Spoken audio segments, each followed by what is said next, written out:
Sweet nothing delivered unto me a mighty beating to the head, neck, and whatever was left of my liver. Oh. At some point, I must have blacked out. I found myself hovering on the threshold betwixt life and death.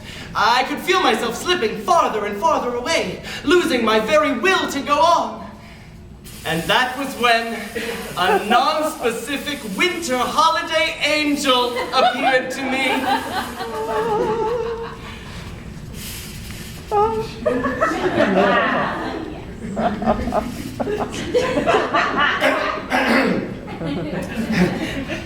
I said, and that was when a non-specific winter holiday angel appeared to me. Okay, is this the right place?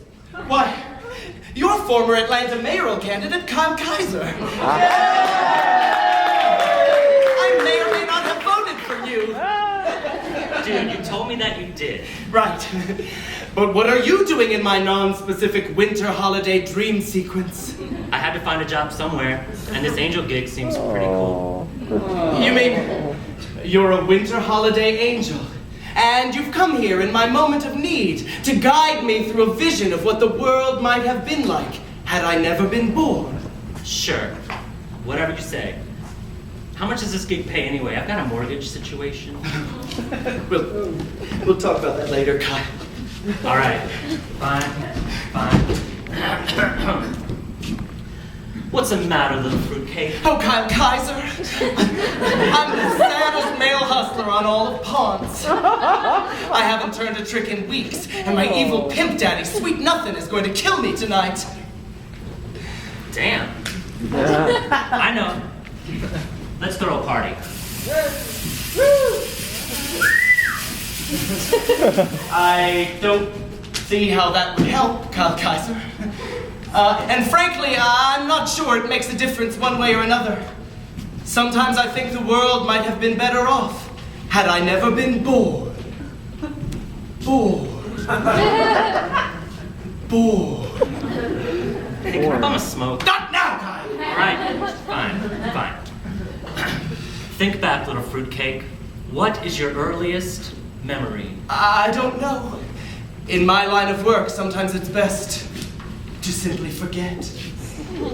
Wait, did you just say your line? I swear to God, you will not blow this for me, Kyle! Sorry. You've got to think back, little fruitcake. You've got to remember. Wait. Suddenly it's all coming back to me. I remember being in a warm, dark place. It was my mother's womb. Then I remember the sound of my mother screaming and pushing and clawing at her vagina.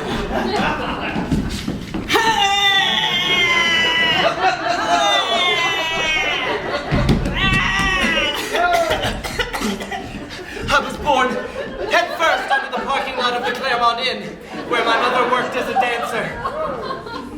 Needless to say, no one, not even my mother, realized she was pregnant.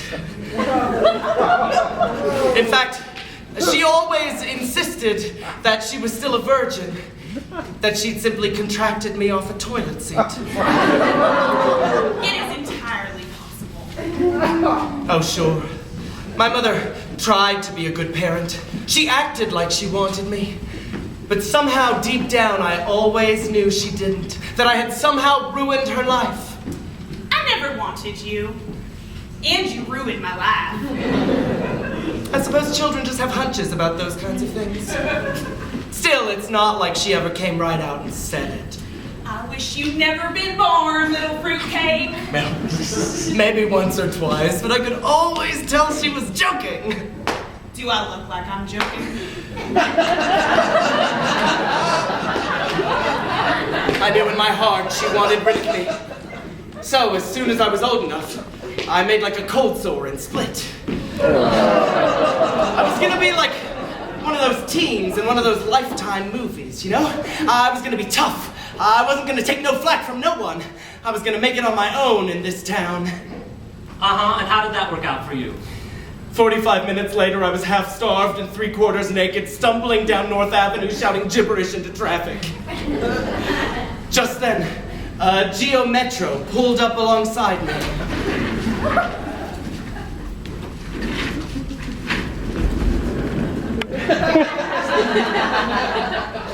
It was the nicest car I'd ever seen in my life.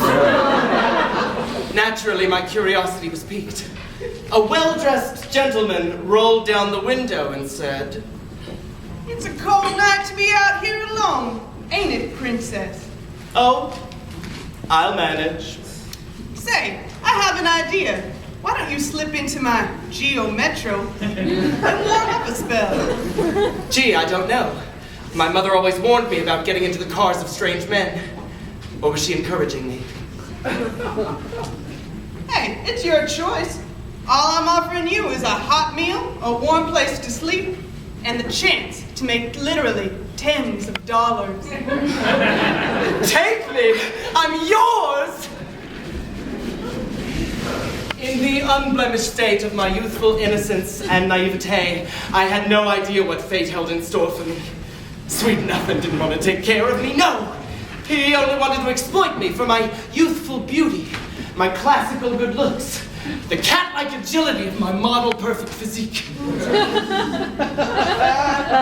Before I knew it, he was bringing strange men to the house at all hours of the day or night.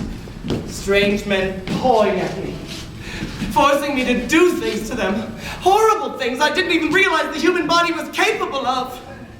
Soon, I was performing the most disgusting sex acts ever known to the greater Atlanta metropolitan area. Pretty low. Sex acts like the Chattahoochee Steamer, the Alpharetta Sunset, the Cabbagetown Chomp and Stomp. And most depraved of all, the majestic Blue Plate Special. Before I knew it, Sweet Nothing had turned me out. I was nothing more than a hustler, a cheap floozy working the streets of Atlanta like it was my job, which technically it was. Oh, sure, I did a brisk business at first. The men liked what they saw, who wouldn't? But eventually they became less and less interested, and over time stopped sniffing around me altogether.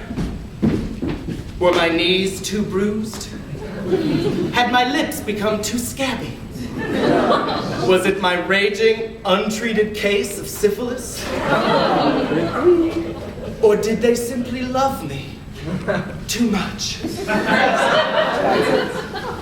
Wait, did you say syphilis? I said, or did they simply love me too much? No, before that. Oh, syphilis? Yeah, it's no big deal. It comes and goes, right? You know what they say, starve a fever, feed the clap. Anyway, the men all seem to like it. They say it adds texture.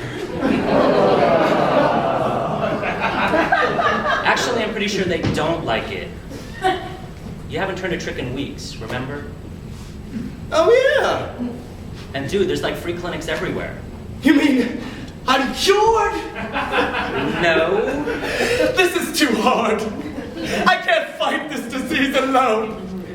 Just let Sweet Nothing kill me. I don't want to go on. You can't give up, little fruitcake. Atlanta needs you. Keep talking. Just think of all the good things that you've done.